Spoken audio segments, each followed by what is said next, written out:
Welcome to पवन वाग academy. आशा है students आप सब लोग अच्छे होंगे, सुरक्षित होंगे और पढ़ाई आप लोगों की अच्छी चल रही होगी। एज यू नो हम लोगों का क्लास 11th का चैप्टर रनिंग में है, that is respiration and it's energy, जिसमें से ऑलमोस्ट हम लोग पूरा कंप्लीट ही कर चुके हैं। काफी सारी हम लोगों ने टाइप्स पढ़े, एरोबिक टाइप्स के पढ़े, एनारोबिक रेस्पिरेशन पढ़ी। एनारोबिक रेस्पिरेशन तो फिर भी इजी थी क्योंकि उसमें 2 या 3 स्टेप्स थे। एरोबिक रेस्पिरेशन काफी लेंथी थी क्योंकि एरोबिक रेस्पिरेशन हमारे प्लांट्स में परफॉर्म होती है, हमारे ह्यूमन बॉडी में परफॉर्म होती है और 38 एटीपी के मॉलिक्यूल्स जो हमारे हाईएस्ट एनर्जी कंटेंट के मॉलिक्यूल्स हैं उसको प्रोड्यूस करती हैं। तो कहीं ना कहीं काफी लेंथी थी। अब हम लोगों का इसका सिर्फ और सिर्फ लास्ट टॉपिक बचा हुआ है, दैट इज रेस्पिरेटरी क्वोशंट।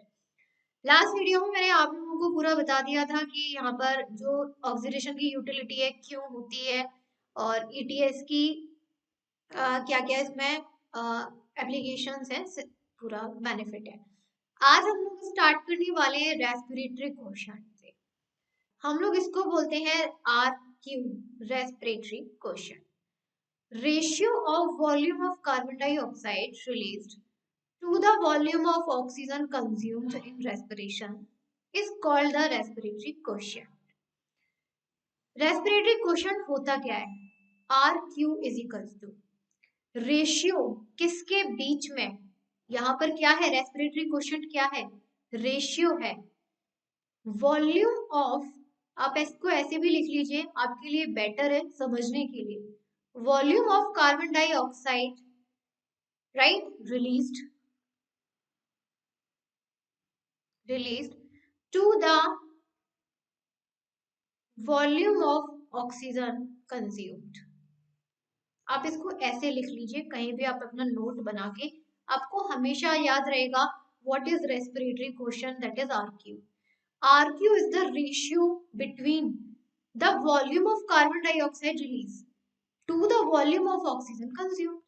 हम लोग अपने पूरे बॉडी में जितना ऑक्सीजन कंज्यूम्ड करते हैं वो ऑक्सीजन हमारे बॉडी के अंदर प्रोसेसेस को परफॉर्म करती है, क्रेब्स साइकिल एरोबिक रेस्पिरेशन को परफॉर्म करती है and then carbon dioxide product बनाती है और यही कार्बन डाइऑक्साइड हमारी बॉडी से रिलीज होती है।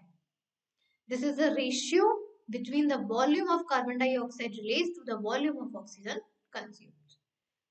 It depends on the type of respiratory substrate.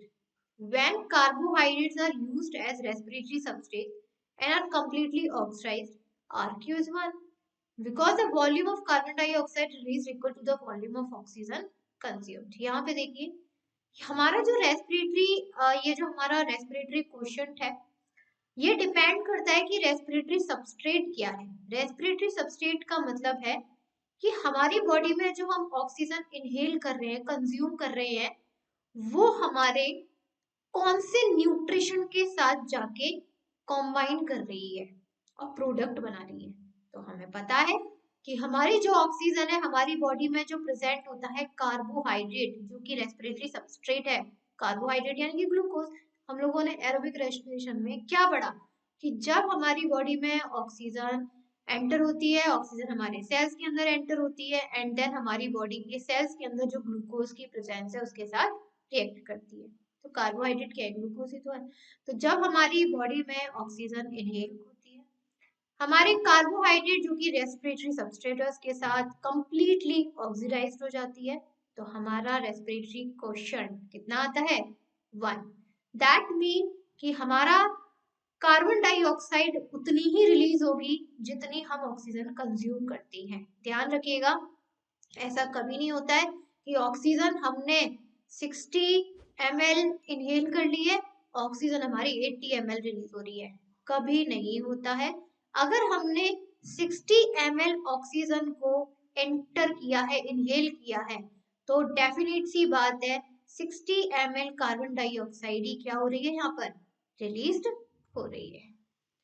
When fats और protein are used as a substrate.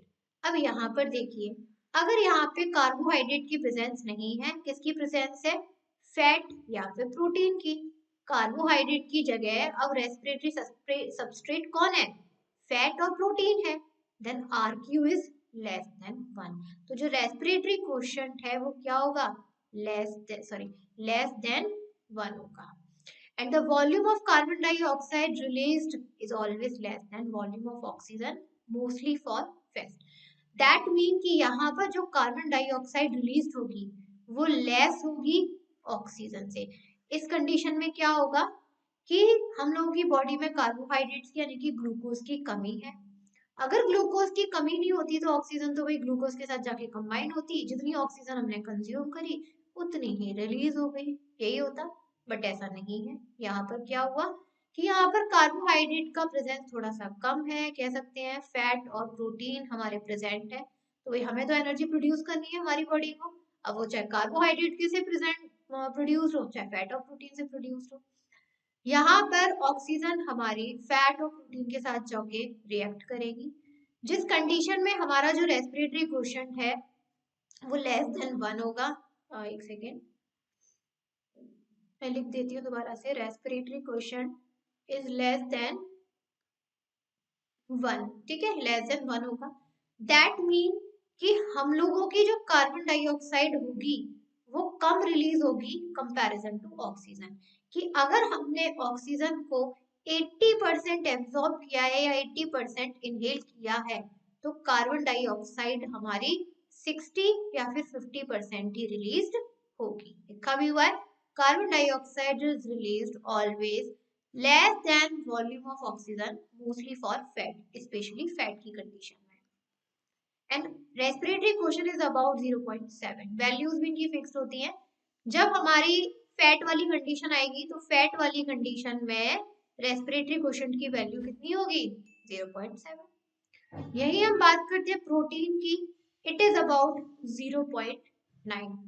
Protein में भी क्या होगा कि जो कार्बन डाइऑक्साइड है वो कम रिलीज होगी कंपैरिजन टू ऑक्सीजन, लेकिन थोड़ी सी ज्यादा होगी। कैसे कि अगर हमने 80% ऑक्सीजन को इनहेल किया है तो एटलीस्ट 60 से 70 के बीच में कार्बन डाइऑक्साइड रिलीज होगी ही होगी। और इस कंडीशन में जो रेस्पिरेटरी क्वोशिएंट है वो रहेगा हमारा 0.9, वैल्यू जरूर याद करिएगा। सो in case of anaerobic respiration, RQ is always infinity as carbon dioxide is evolved without taking oxygen. लेकिन यही हम बात करें एनएरोबिक रेस्पिरेशन की, तो एनएरोबिक रेस्पिरेशन में रेस्पिरेटरी क्वोशिएंट हमेशा इन्फिनिटी रहता है। क्यों? क्योंकि एनएरोबिक रेस्पिरेशन का मतलब है absence of oxygen, absence of oxygen. तो यहाँ पर सिर्फ और सिर्फ कार्बन डाइऑक्साइड का इवोल्यूशन होता है। कितनी इवॉल्व होगी डजेंट मैटर, इन्फिनिटी रहेगी, क्योंकि ऑक्सीजन तो प्रेजेंट नहीं है ना। अगर जितनी ऑक्सीजन प्रेजेंट होगी कि जितनी हमने की ऑक्सीजन इतनी प्रेजेंट थी तो उतनी कार्बन डाइऑक्साइड रिलीज हो जाएगी, उससे कम होगी। लेकिन यहाँ तो ऑक्सीजन ही प्रेजेंट नहीं है, तो कार्बन डाइऑक्साइड क्या होगी हमारी? इवॉल्व होगी, लेकिन इन्फिनिटी होगी इन anaerobic respiration. And the last one is the significance of respiration. Respiration हमारे लिए या किसी भी एनिमल बॉडी के लिए क्यों जरूरी है? Significance, respiration provides energy for synthesise. Respiration हमारी बॉडी में जो रेस्पिरेशन की प्रोसेस है, चाहे वो एरोबिक हो चाहे फिर वो एनएरोबिक हो, इसका काम क्या होता है? हमारी बॉडी में एनर्जी को सिंथेसाइज करना, सिंथेसाइज मतलब प्रोड्यूस करना, राइट? जो एटीपी के मॉलिक्यूल्स प्रोड्यूस्ड हो रहे हैं, किससे हो रहे हैं? रेस्पिरेशन से ही तो हो रहे हैं। It is also source of energy for cell division, growth, repair, replacement of worn out parts, movement, locomotion, etc. इसके अलावा हमारी बॉडी में जो सेल डिवीजन की प्रोसेस होती है, हमारी बॉडी ग्रो करती है, रिपेयर होती है, वर्न आउट पार्ट्स को रिप्लेस करती है, मूवमेंट करती है, लोकोमोशन करती है, सभी को एनर्जी की रिक्वायरमेंट है। हमारी बॉडी में जितनी भी एक्टिविटीज होंगी सेल से लेकर ऑर्गन तक, वो किससे होंगी? एनर्जी से होगी। एनर्जी कहाँ से प्रोड्यूस हो रही है? रेस्पिरेशन से। Various intermediates of Krebs cycle are shared as building block for the synthesis of other complex compound. हम लोगों ने Krebs cycle पढ़ी थी। Krebs cycle में आप देख सकते हैं कितनी लंबी साइकिल थी, पूरी काफी लॉन्ग क्लोज्ड चेन बन रही थी, और उसमें कितने सारे इंटरमीडिएट कंपाउंड्स बन रहे थे, कॉम्प्लेक्स कंपाउंड बन रहे थे। तो कॉम्प्लेक्स कंपाउंड वेस्ट थोड़ी ना है, वो कॉम्प्लेक्स कंपाउंड कहीं ना कहीं हमारी बॉडी के लिए हेल्पफुल होते हैं। Coupled with photosynthesis, it helps to maintain the balance between carbon dioxide and oxygen in the atmosphere. इसके अलावा जो कार्बन डाइऑक्साइड है फोटोसिंथेसिस की प्रोसेस में बहुत ही हेल्पफुल है। प्लांट्स क्या करते हैं, इन्वायरमेंट से कार्बन डाइऑक्साइड को इनहेल करते हैं, एब्जॉर्ब करते हैं, फोटोसिंथेसिस की प्रोसेस परफॉर्म होती है, ऑक्सीजन प्रोडक्ट बनता है जो कि एटमॉस्फेयर में रिलीज हो जाता है। तो इसने क्या किया, हमारे पूरे इन्वायरमेंट में कार्बन डाइऑक्साइड और ऑक्सीजन का बैलेंस बनाए रखा। एंड एरोबिक रेस्पिरेशन, जैसे हम फर्मेंटेशन भी कहते हैं, is used in various industries, right? Dairies, bakeries, distilleries, leather industries, paper industries, etc. यहीं पर हम एनारोबिक रेस्पिरेशन की बात करें, जो कि हम लोग फर्मेंटेशन भी कहते हैं। इस फर्मेंटेशन का प्रोसेस का यूज करके बहुत सारी इंडस्ट्रीज में, diaries, bakeries, distilleries, leather industries, paper industries, बहुत सारी चीजों को प्रोडक्ट बनाया जाता है। It is used in the commercial production of alcohol, organic acid, vitamin, antibiotics, etc. इसके अलावा कमर्शियल प्रोडक्शन में alcohol, organic acids, vitamin, antibiotic, इन सारे प्रोडक्शन के लिए भी हमारी कौन सी रेस्पिरेशन हेल्पफुल होती है, anaerobic respiration, that is fermentation. Clear? इसी के साथ स्टूडेंट आपका ये लास्ट टॉपिक था इस पूरे चैप्टर का। Now your chapter is finish. अब आपका चैप्टर क्या है बच्चों, फिनिश हो चुका है। और मुझे आशा है कि आप लोगों को कोई डाउट नहीं होगा, सब चीज समझ में आई होगी। आशा तो मुझे यही है। बाकी का देखिए आप लोगों को थोड़ा सा रिवीजन करना पड़ेगा, जो कि मैं हमेशा कहती हूँ, revision makes a man perfect, right? Practice makes a man perfect. अब प्रैक्टिस कह दीजिए, रिवीजन कह दीजिए, बात एक ही है। मैं आशा करती हूँ आप रिवाइज ही करते चलेंगे। If you any problem, if you any doubt, then आप बता सकते हैं। अब देखिए यहाँ पर आपकी एक्सरसाइज में यहाँ पे कुछ क्वेश्चन अवेलेबल है। मैंने सोचा आप लोगों को करा दिया जाए, क्योंकि हो सकता है कि आप लोगों को थोड़ा सा कोई प्रॉब्लम हो, कुछ भी है, तो उनको मैं करा देती हूँ। जैसे एक तो चूज द करेक्ट ऑप्शन है, क्योंकि आपके एग्जाम में ये वन वर्ड में या एमसीक्यूज में कैसे भी आ सकते हैं, उसको डिस्कस कर लेते हैं। बाकी के मिड सेक्शन चैप्टर के जो क्वेश्चंस हैं उनको हम अपने बाद में करेंगे ही करेंगे। बोला गया है the reactions of the TCA cycle occurs in, TCA cycle मतलब क्रेब्स साइकिल, यही तो पढ़ा था हम लोगों ने, क्रेब्स साइकिल, टीसीए साइकिल जिसे हम क्रेब साइकिल भी कहते हैं। तो एक्चुअली में ये जो क्रेब साइकिल है, ये हमारे सेल के किस ऑर्गेनल में परफॉर्म होती है, ribosomes, grana, mitochondria, endoplasmic reticulum. तो वी न्यू दैट कि हमारी क्रेब साइकिल माइटोकॉन्ड्रिया में परफॉर्म होती है। बी क्वेश्चन में देखिए, in eukaryotes the complete oxidation of a molecule of glucose results in the net gain of. यहाँ पे सबसे पहले तो ये देख लीजिए, यूकैरियोट्स की बात करिए। यूकैरियोट समझते हैं ना आप लोग, a complete organism, a complete cell organism, ऐसे ऑर्गेनिज जिसके अंदर सेल पूरी तरीके से कंप्लीट फॉर्म में प्रेजेंट होते हैं। तो कहा गया है कि जो यूकैरियोट सेल्स होते हैं, ये यूकैरियोट्स ऑर्गेनिज्म होते हैं, उनमें ग्लूकोज की प्रोसेस, जो ग्लूकोज होता है वो कंप्लीट ऑक्सीडेशन करता है। तो इसमें कितने molecules of ATP energy release होती है? So the right answer is 38 ATP molecules. यही पढ़ा था कि एरोबिक रेस्पिरेशन, क्योंकि जो हमारे यूकैरियोट्स होते हैं वो एरोबिक रेस्पिरेशन को परफॉर्म करेंगे, और एरोबिक रेस्पिरेशन में आपके 38 मॉलिक्यूल्स एटीपी रिलीज होते हैं। यही हम बात करें एन एरोबिक की, तो एन एरोबिक में आपके कितने मॉलिक्यूल्स रिलीज होते हैं एटीपी के? Only 2 ATP molecules. Next देखिए, that which step of Krebs cycle operates substrate level phosphorylation. Krebs cycle के कौन से स्टेप में substrate level phosphorylation process perform होती है? तो वो होता है आपका सक्सिनाइल CoA, जिसमें प्रोडक्ट बनता है सक्सिनेट। आप लोग जाके देख भी सकते हैं क्रेब साइकिल में, आप बुक में देखिए, आपके प्रेजेंट है, जहां पर हम लोगों का क्रेब साइकिल में सक्सिनाइल CoA कोएंजाइम प्रेजेंट है और प्रोडक्ट बनना है सक्सिनेट। इसी में हम लोगों की एटीपी की फॉर्मेशन होती है जिसको हम लोग बोलते हैं सबस्ट्रेट लेवल फॉस्फोराइलेशन। नेक्स्ट हमारे फिलअप्स है, देखिए फर्स्ट फिलअप में पूछा गया है acetyl CoA is form from dash and coenzyme A। हम लोगों ने काफी सारी स्टेप्स देखे थे एरोबिक रेस्पिरेशन में, जिसमें से हमारा फर्स्ट स्टेप था ग्लाइकोलिसिस। याद करिए स्टूडेंट, फर्स्ट स्टेप हमारा ग्लाइकोलिसिस था। सेकेंड स्टेप हम लोगों का कौन सा था? सेकेंड स्टेप था हम लोगों का conversion of pyruvic acid into acetyl CoA। यही था हम लोगों का। तो यहाँ पर हमें सेकेंड स्टेप में क्या समझ में आया कि जो एसिटाइल CoA है वो किससे प्रोड्यूस्ड होके आ रहा है? पायरुविक एसिड से। तो the right answer is pyruvic acid. Second है B, in prokaryotes dash molecules of ATP are formed per molecule of glucose oxidised. यहाँ पर प्रोकैरियोट्स की बात करिए, पहले तो ये देख लीजिएगा।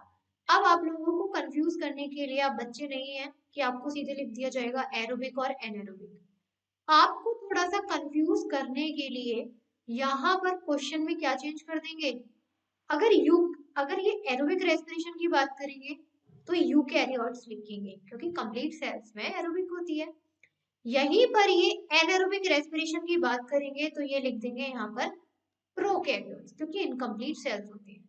तो यहाँ पर प्रोकैरियोट्स में कितने एटीपी के मॉलिक्यूल्स ग्लूकोज ऑक्सीडेशन की रिएक्शन में प्रोड्यूस्ड होते हैं, जो कि मैंने अभी आपको बता दिया 2 मॉलिक्यूल्स ऑफ एटीपी। थर्ड देखिए, ग्लाइकोलिसिस टेक्स प्लेस इन। हम लोगों ने जब एरोबिक रेस्पिरेशन के स्टेप्स पढ़े थे तो उसमें फर्स्ट स्टेप हमारा ग्लाइकोलिसिस ही था। ग्लाइकोलिसिस क्या स्टेप था कि हमारे सेल्स के अंदर जो ग्लूकोज प्रेजेंट रहता है वो अपने आप को ब्रेक डाउन करता है और पायरुविक एसिड के मॉलिक्यूल्स में कन्वर्ट कर लेता है।